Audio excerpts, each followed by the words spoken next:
Hey family, and anybody else watching, and welcome back to As For Me and My House. Today, Joshua 10, 11, and 12, and it goes out to Jill and Abel. Last time, we looked at Achan's sin, we looked at the destruction of Ai, the covenant renewal, and then also that Gibeonite deception. Today, we are going to be looking at the sun standing still. We'll talk about that. The five Amorite kings, the southern cities, the northern kings, both of those defeated, and then also the list of defeated kings. So some really cool stuff going on here, and one of the biggest miracles ever. So we'll talk about it. Again, Joshua 10, 11, and 12 today. So, chapter 10. Now, Adonai-Zedek, king of Jerusalem, heard that Joshua had taken Ai and totally destroyed it, doing to Ai and its king as he had done to Jericho and its king, and the people of Gibeon had made a treaty of peace with Israel and were living near them. He and his people were very much alarmed at this, because Gibeon was an important city, like one of the royal cities. It was larger than Ai, and all its men were good fighters. So Adonai-Zedek, king of Jerusalem, appealed to Hoham, king of Hebron, Piram, king of Jarmuth, Japhia, king of Lachish, and Debir, king of Eglon. "Come up and help me attack Gibeon," he said, "because it has made peace with Joshua and the Israelites." Then the five kings of the Amorites, the kings of Jerusalem, Hebron, Jarmuth, Lachish, and Eglon, joined forces. They moved up with all their troops and took positions against Gibeon and attacked it. The Gibeonites sent word to Joshua in the camp at Gilgal, "Do not abandon your servants. Come up to us quickly and save us. Help us, because all the Amorite kings from the hill country have joined forces against us." So Joshua marched up from Gilgal with his entire army, including all the best fighting men. The Lord had said to Joshua, "Do not be afraid of them. I've given them into your hand. Not one of them will be able to withstand you." After an all-night march from Gilgal, Joshua took them by surprise. The Lord threw them into a confusion before Israel, who defeated them in a great victory at Gibeon. Israel pursued them along the road, going up to Beth Horon, and cut them down all the way to Azekah and Marakah. As they fled before Israel on the road down from Beth Horon and Azekah, the Lord hurled large hailstones down on them from the sky, and more of them died from the hailstones than were killed by the swords of the Israelites. On that day the Lord gave the Amorites over to Israel. Joshua said to the Lord in the presence of Israel, "O sun, stand still over Gibeon, O moon, over the valley of Elishon." So the sun stood still, and the moon stopped till the nation avenged itself on its enemies, as it is written in the book of Jashar. The sun stopped in the middle of the day and delayed going down about a full day. There was never a day like it before or since, a day when the Lord listened to a man. Surely the Lord was fighting for Israel. Then Joshua returned with all Israel to the camp at Gilgal. Now the five kings had fled and hidden in the cave at Medekah. When Joshua was told that the five kings had been found hiding in the cave at Medekah, he said, "Roll large rocks up to the mouth of the cave and post some men there to guard it, but don't stop. Pursue your enemies, attack them from the rear, and don't let them reach their cities, for the Lord your God has given them into your hand." So Joshua and the Israelites destroyed them completely, almost to a man, but the few who were left reached their fortified cities. The whole army then returned safely to Joshua in the camp at Medekah, and no one uttered a word against the Israelites. Joshua said, "Open the mouth of the cave and bring those five kings out to me." So they brought the five kings out of the cave, the kings of Jerusalem, Hebron, Jarmuth, Lachish, and Eglon. When they brought these kings to Joshua, he summoned all the men of Israel and said to the army commanders who had come with him, "Come here and put your feet on the necks of these kings." So they came forward and placed their feet on their necks. Joshua said to them, "Do not be afraid, do not be discouraged. Be strong and courageous. This is what the Lord will do to the enemies you are going to fight." Then Joshua struck and killed the kings and hung them on 5 trees, and they were left hanging on the trees until evening. At sunset, Joshua gave the order, and they took them down from the trees and threw them into the cave where they had been hiding. At the mouth of the cave, they placed large rocks, which are there to this day. That day, Joshua took Medekah. He put the city and its king to the sword and totally destroyed everyone in it. He left no survivors, and he did to the king of Medekah as he had done to the king of Jericho. Then Joshua and all Israel had moved on from Medekah to Libnah and attacked it. The Lord also gave that city and its king into Israel's hand. The city and everyone in it Joshua put to the sword. He left no survivors there, and he did to its king as he had done to the king of Jericho. Then Joshua and all Israel with him moved on from Libnah to Lachish, and he took up positions against it and attacked it. The Lord handed Lachish over to Israel, and Joshua took it on the second day, and the city and everyone in it he put to the sword, just as he had done to Libnah. Meanwhile, Horam, the king of Gezer, had come up to help Lachish, but Joshua defeated him and his army until no survivors were left. Then Joshua and all Israel with him moved on from Lachish to Eglon.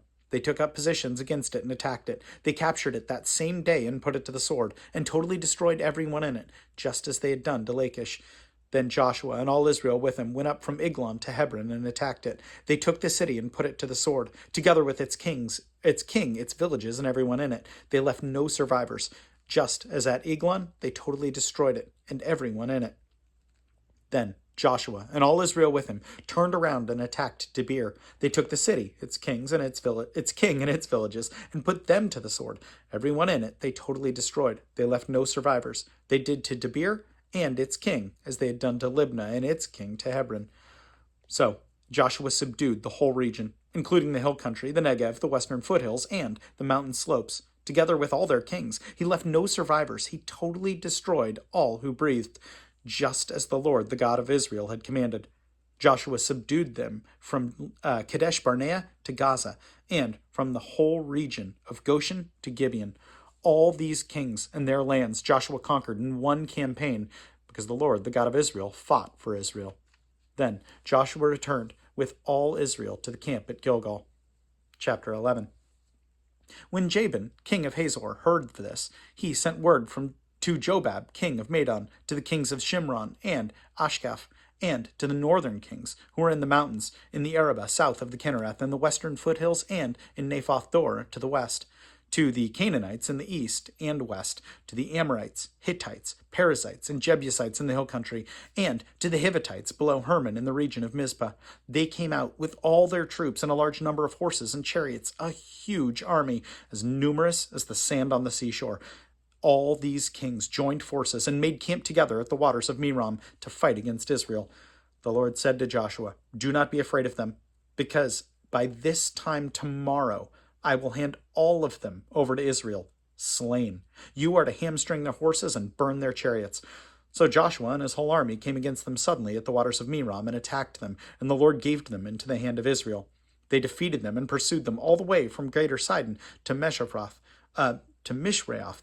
Maim, and to the valley of Mizpah on the east, until no survivors were left. Joshua did to them as the Lord had directed. He hamstrung their horses and burned their chariots.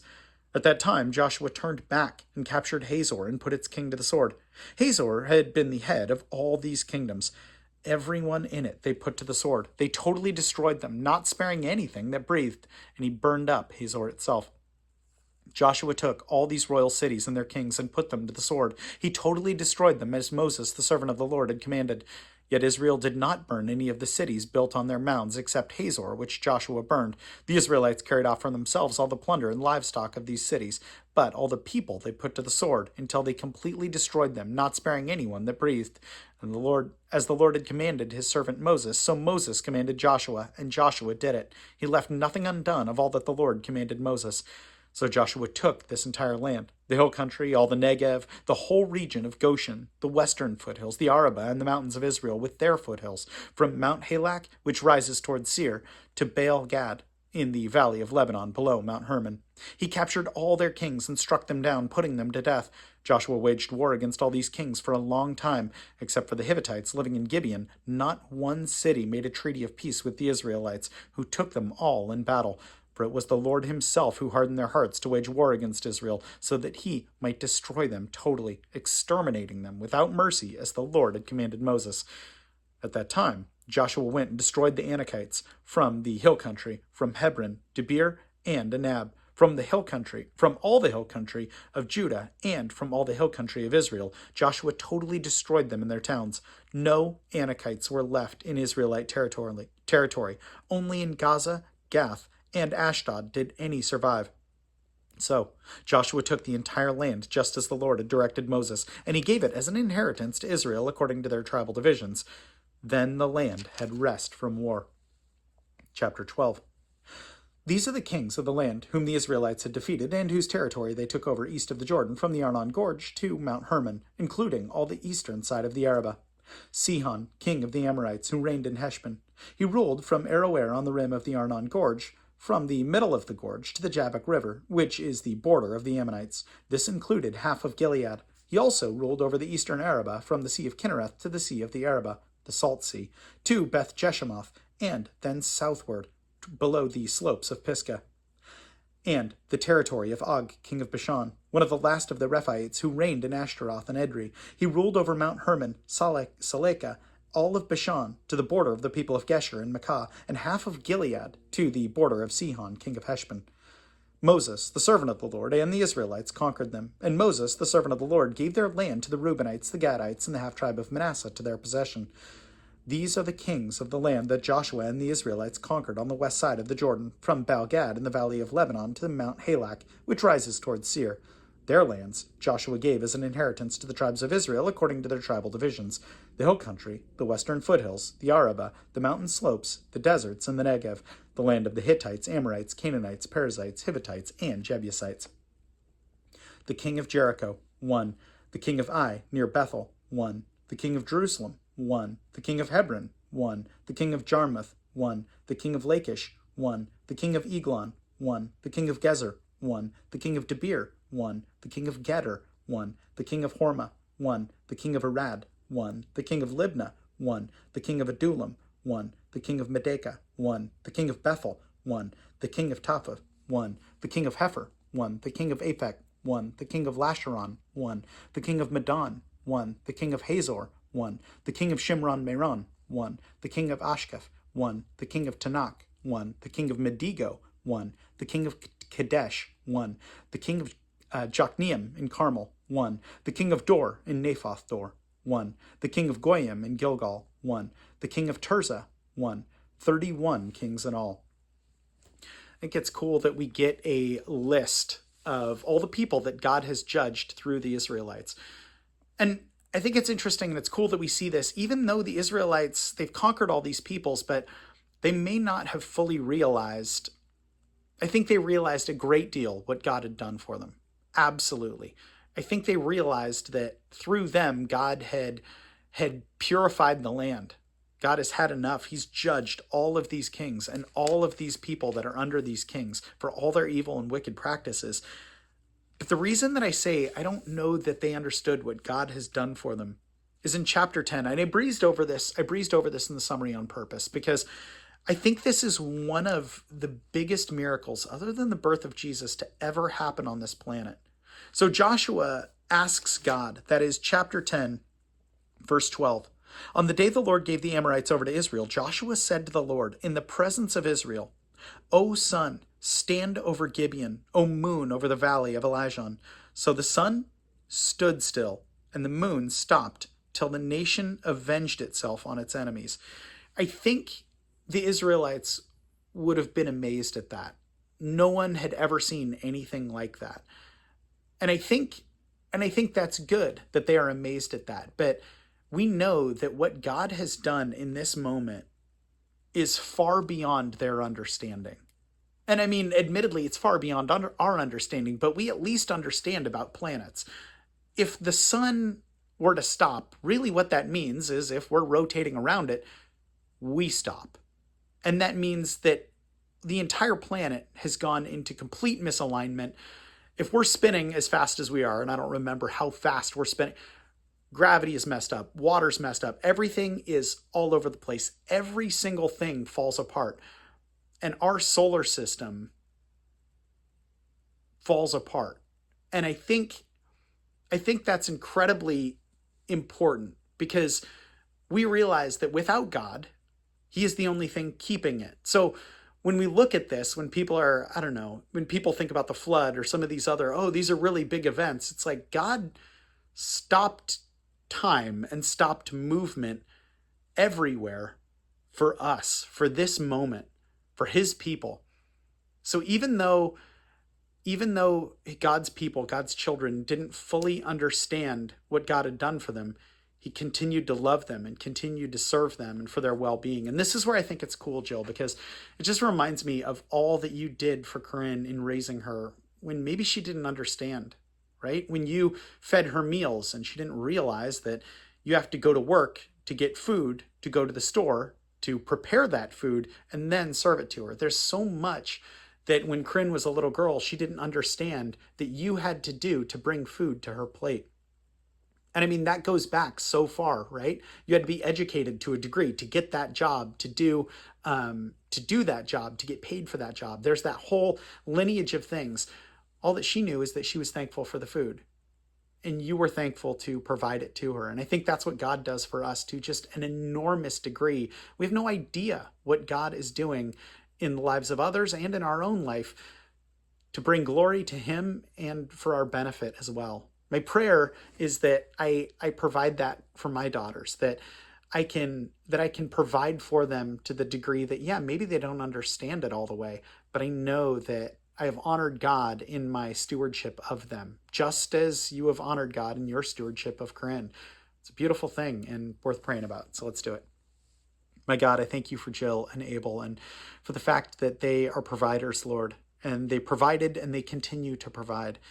My God, I thank you for them. And I thank you that even though we don't understand all that they've done for us, and more largely so, Lord, all that you have done for us, Lord, I thank you that you do provide. That even though we are ignorant as to all you have done for us, you continue to show us grace and mercy and love and provisioning. My God, you are so, so good. We thank you for your greatest provisioning through your Son, Jesus. And it's in his name I pray. Amen. Well, Jill, Abel, good grief. I love you so much. I can't wait to see you soon. And yeah, know that I appreciate you like crazy. For anyone else watching, know that I appreciate you as well. And I will plan on seeing you tomorrow. Have a good one.